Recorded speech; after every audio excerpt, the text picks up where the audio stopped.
Hey everybody, it's Jack from Atlantis Water Gardens. We are in Morristown, New Jersey. I'm here with my two boys, Colby and Anthony, actually my sons.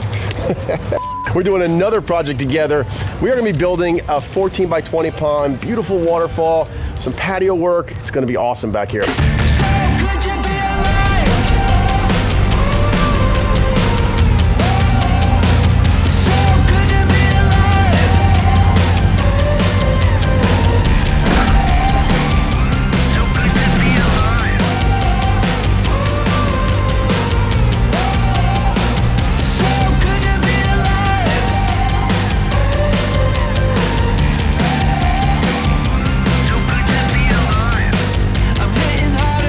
I sold this job last season. Now you might be wondering, how do we remember what we sold months and months and months ago? What we do is I shoot a video on my phone, if you can see that, of what we talked about, what I talked about with Debbie, the customer. So I go over all the details, make sure I don't forget anything, because by the time you actually get here, you probably will forget things. So having that documented on video is extremely helpful. I know how big the pond's gonna be, I know the dimensions of the walkway and the patio, and I know about all those special things we talked about, like stones that are gonna be ledge rock right up against the pond, a little seating rock, how we're gonna build the waterfall. All those things are extremely important. I don't wanna forget that stuff. So that video comes in super helpful. Now, we've got a beautiful backyard here in Morristown, lots of space, and right out the back door here, this is where the kitchen is. We've got kitchen windows there. Debbie wants to be able to look out and see a beautiful pond, some areas for dragonflies and birds. That's where a pooling area will come in off the waterfall, and a lot of interaction here on this side with those big steppers. We're also taking out the stairs that are up against the back door, replacing those with some big slabs from Unilock. They're precast, about 6 foot wide. She actually uses this side of the door, so that's where the staircase will come in. And a couple other things like building a new window well around the basement window there and bringing the patio in this whole space. We want it to where she can sit out here and really enjoy this. We're gonna go about 20 foot long here, 14 wide, nice irregular shape, some coves in the backside, and we're gonna take and build a nice big berm on the backside. I get a lot of questions about how to build a waterfall in a flat backyard. We're gonna show you that today, and it's all about the berm. We're gonna get started on laying this pond out, spraying the whole thing, and then stripping the grass off. We don't want any of that organic stuff in here. Good news is the first load of rock showed up. It's some awesome stuff. These are beautiful fieldstone boulders. These are quarried right out of North Jersey. Look at the size of this sucker right here. I'm thinking I could take this and go like stand it right up vertical. I could use it as a big stepper. So many options. And then we got stuff like this that has like a natural shoulder in it. That could possibly be used for a waterfall. Not sure yet, but we got lots to choose from. Lots of cool character here. Some of the stuff has some moss on it and some lichen. Beautiful, like gray brown color. I love working with this stone. We'll be using about 30 tons of boulders on this, between the pond, the waterfalls, back in the berm, some ancillary rock work, look at the outcroppings. And then we've got 6 pallets of the flagging coming, and probably like another 4 tons of gravel. So just give you a breakdown of what the materials list looks like for this as far as the hardscape stuff. All right, enough talk, let's spray this thing out, fire up the excavator and get to work. Yeah, thumbs up. Yay!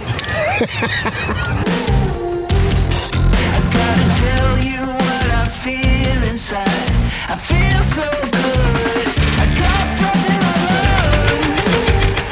My blood pumping strong.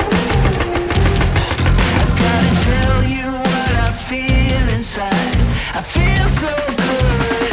So good to be alive. So good to be alive.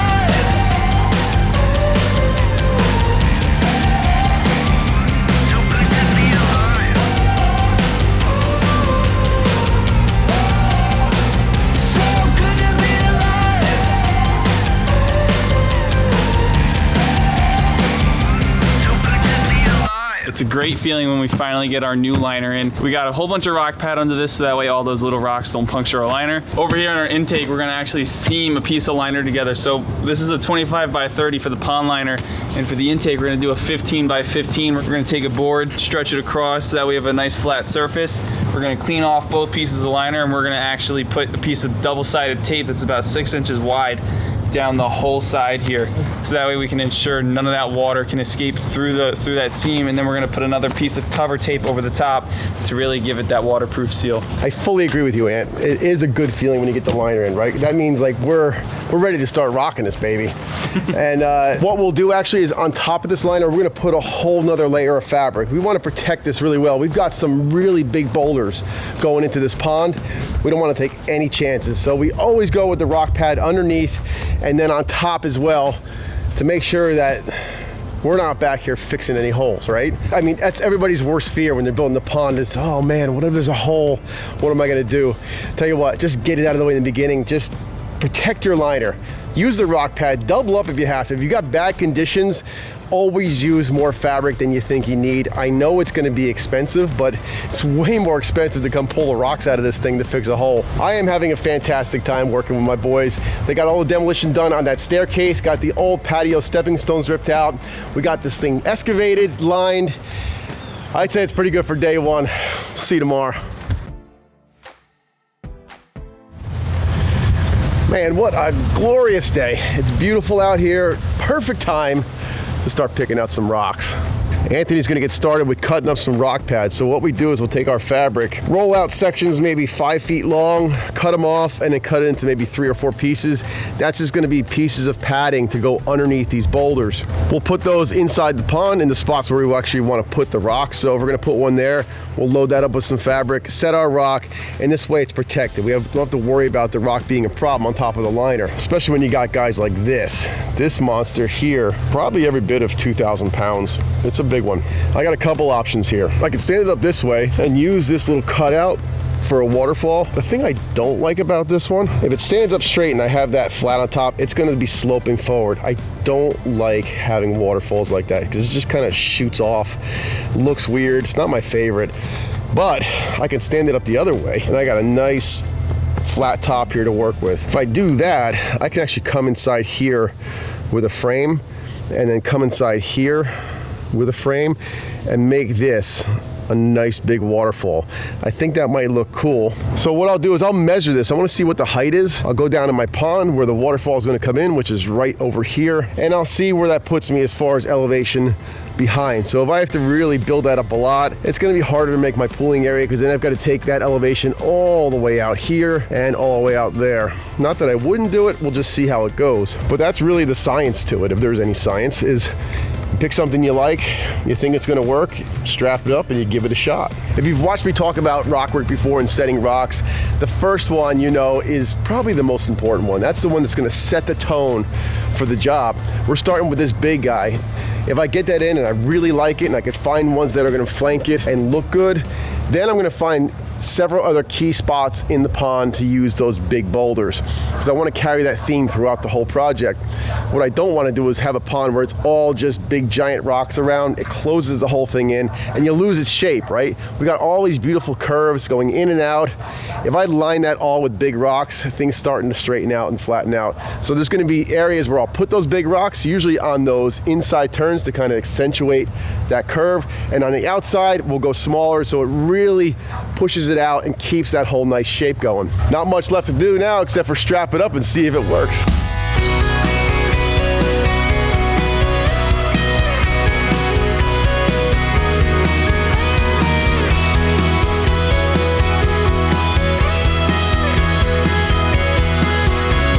I'm gonna go ahead and just maneuver this so I see the face that I want, which is this guy here. Okay, Colby, go left.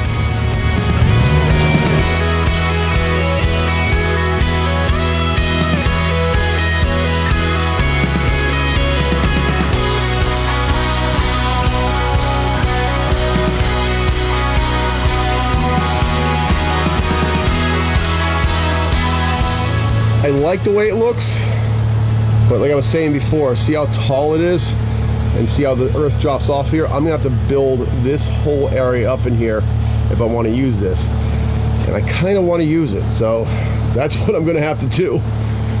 But I think it'll be super cool. Imagine a waterfall coming off of this Now what I'll do is I'll actually chalk this up. I'll find some rocks that I can fit underneath these gaps, get it to sit nice and flat, forward back, and then I gotta find the rocks that wanna marry up to it. So I'm gonna have to frame this side. That might take multiple rocks. Maybe I'll start down low and then stand something up next to it, and then I'll have the same challenge on the other side.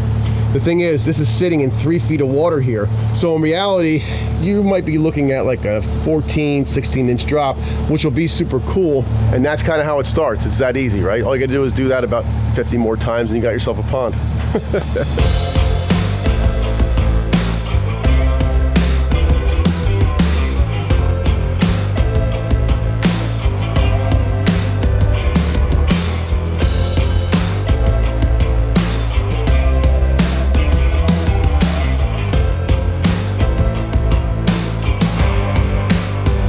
Okay, I got lots of questions about how do we overlap liners.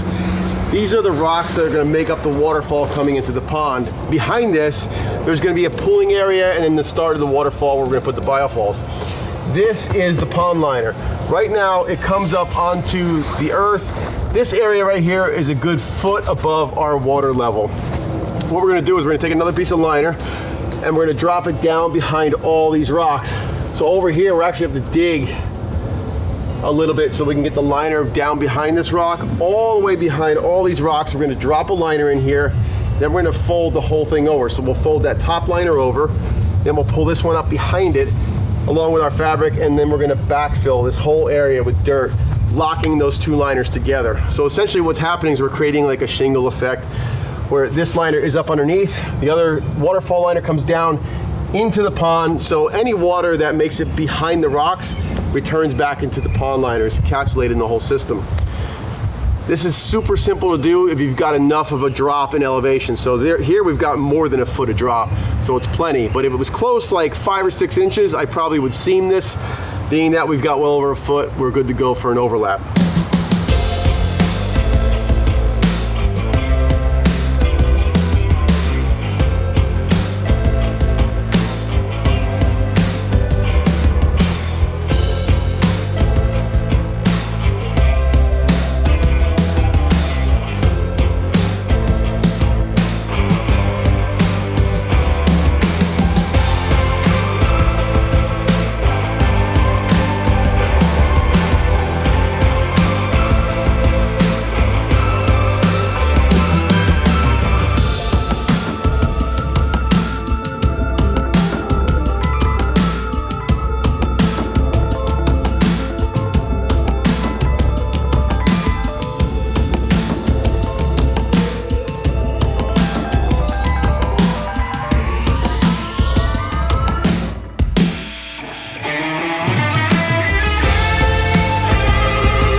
Man, this is really looking great.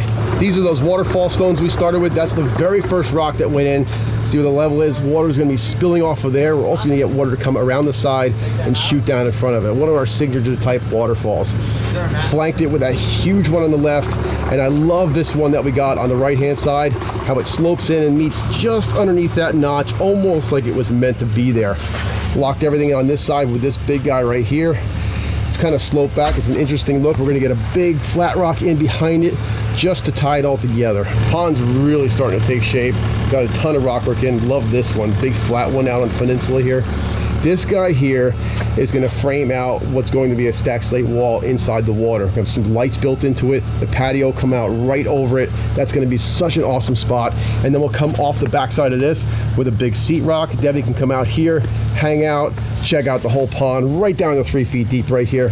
Next move, we're going to have to get this guy seamed up so we can get our intake going, finish rocking in this pond, and we're going to see you on the next video because that's what's going to be happening over here. Guys, thanks for taking the time to check us out. Hit that subscribe button. Come on back. See you on the next one.